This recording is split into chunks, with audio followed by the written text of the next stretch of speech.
Hi Scorpio, welcome to your September 2025 astrology forecast. Starting off the month, we have Saturn retrograding back into Pisces. Saturn and Neptune, they have been conjunct in Aries for the last couple of months, and they are traveling through your sixth house, which is about health, but also daily routines, daily tasks, and just the mundane things that we do on a day-to-day basis. Now, the sixth house is not related to health in a way that, like good health or vitality. It's actually the house of illness. So I really hope that you're not experiencing any sort of confusing symptoms or illnesses this month, because that Saturn in Pisces is a very similar energy to Neptune, and Neptune can be very elusive, difficult to grasp and define. So there is this sense of kind of illnesses or health issues that's difficult to diagnose. But the Neptune and Saturn energy are sextile to both Pluto and Uranus. And Pluto and Uranus are giving me this pretty dark, heavy energy for you this month. Pluto has been traveling through your fourth house of family, ancestors. Uranus is in your eighth house of hidden fears. It is really known as the house of death, and Pluto and Uranus are trying to one another. Typically, what Pluto and Uranus want to accomplish is a transformation, metamorphosis, some sort of permanent change. And they're working together when they're in a trine aspect. So they're using their own powers, their own gifts, their own functions to manifest something that they want in your life. Now, when it's involving the fourth and the eighth house, I'm almost getting, you may have dealt with some type of loss in your family.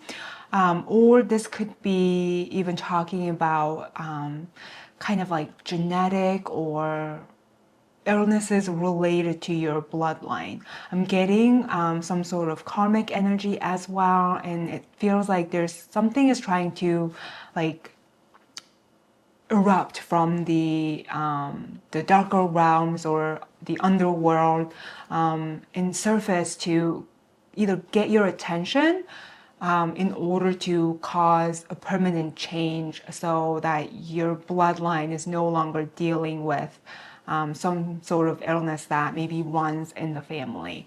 Because again, the way Uranus and Pluto are working together, their outlet is that Neptune-Saturn energy in your sixth house. Saturn is related to illness, but also end of life, death as well. And in the sixth house, it's not really a great energy. It's all pointing to kind of sickness, ill health, and maybe even like misdiagnosed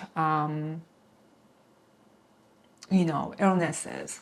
So that's the kind of the message that I am getting. Definitely not easy, flowy type of energy. Typically, I wouldn't interpret Pluto, Uranus, Neptune, Saturn energy this way always, but based on the houses that they're involved with, I am getting a bit of the more negative manifestations for them.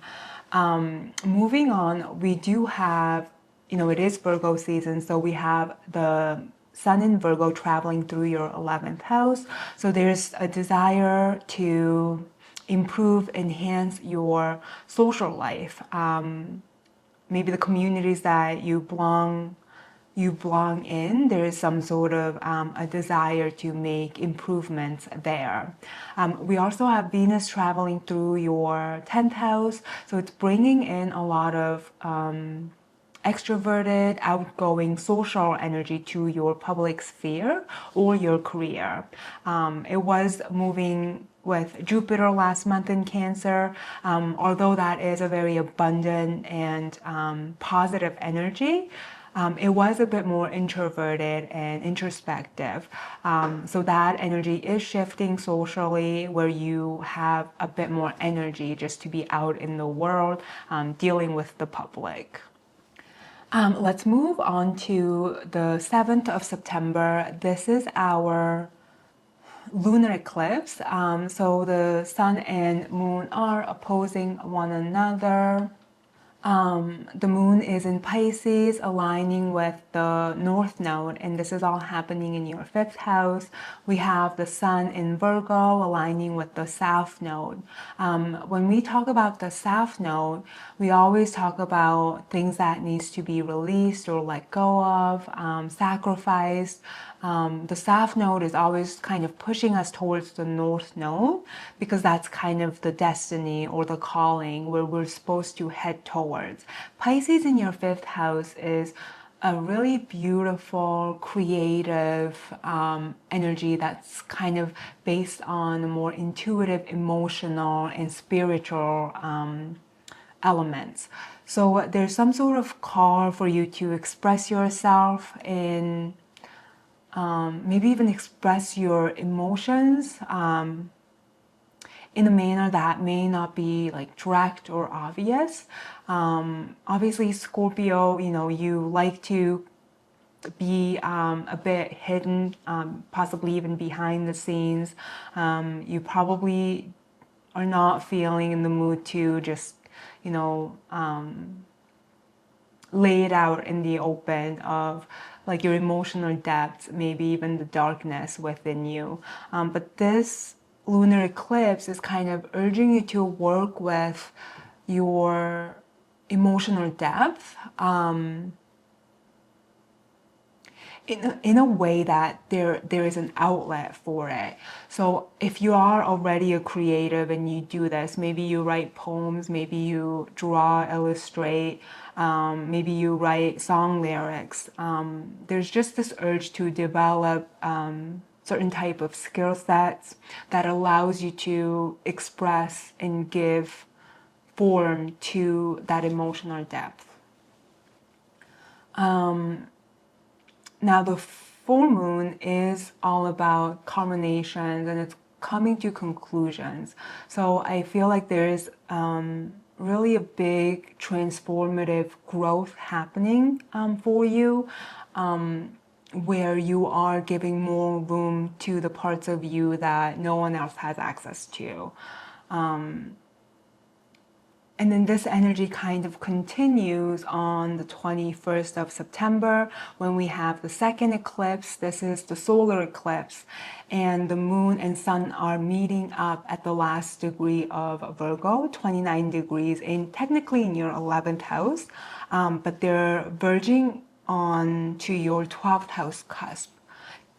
Typically, I would, and many other astrologers would read this as a 12th house energy, because wherever planets are near the cusps are enormously powerful and activating energy. So it pours that solar eclipse to the 12th house rather than the 11th house, where it's already kind of like, separating from. In the solar eclipse, it is a new moon, and this is basically about planting new seeds to begin something new.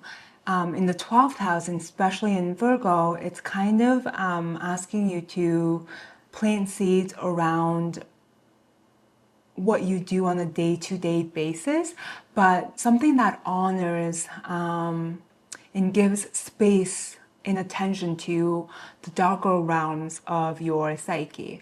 So either that's, journaling, meditation, anything that kind of allows you to, maybe even therapy, anything that allows you to work with the subconscious that influences your behavioral and thought patterning can be a really good implementation for you around this time. And this new moon is opposing Saturn and Neptune in your sixth house. So there's really this attention and focus on taking care of your mental health.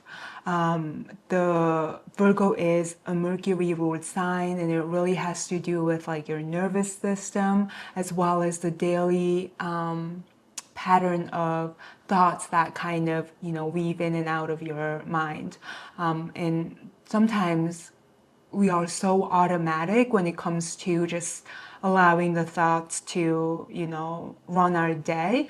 And a lot of the times we don't even pay attention or exactly know what thoughts are kind of ruling our day-to-day life. So there is this emphasis of really sitting with yourself, paying attention, and putting into practice some sort of activity that allows you to get in touch with the things that are happening beneath your awareness and notice. I feel like this eclipse is a bit of a more heavier energy for you, especially, stemming from the fact that you have that Uranus in your 8th house and Pluto in your 4th house and Saturn and Neptune in your 6th house. There is just a sense of frustration that needs to be expressed. And these are all very heavy energies. Now, you still have Jupiter in Cancer traveling through your 9th house. And the 9th house is really about any sort of higher beliefs, regardless of what your God looks like. Maybe you don't even believe in one, but anything that you can place more faith in, there is help there for you. Jupiter can be, spiritual mentors and guides and teachers, but also just influential people that can support you on your journey. So while Jupiter is in Cancer, it's a great time to seek out external help in whatever it is that you wanna improve or work on. And it would just be very helpful and conducive if you shift your focus towards a bit more emotional healing, spiritual guidance, that sort of support. And then on September 22nd, we do have Mars moving into your sign. Mars enters Scorpio in your 1st house. So maybe even on this day and moving forward, you're gonna have the energy to take action to accomplish what it is that you want to accomplish and move towards. So Mars was extremely frustrated in your 12th house in Libra last month. That energy is lifting and there's just a bit more flow with Mars in Scorpio. However, this Mars is squaring Pluto. They're both in fixed signs, so there is this sense of stubborn energy as well. But I feel like the stubborn energy is really coming from you.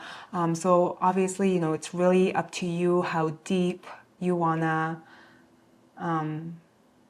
work on your healing. Scorpio is really a sign that I associate with regeneration. So I think you have some healing and some inner work that needs your attention. I hope some of these messages resonated with you, and best of luck to you, Scorpio, for the month of September.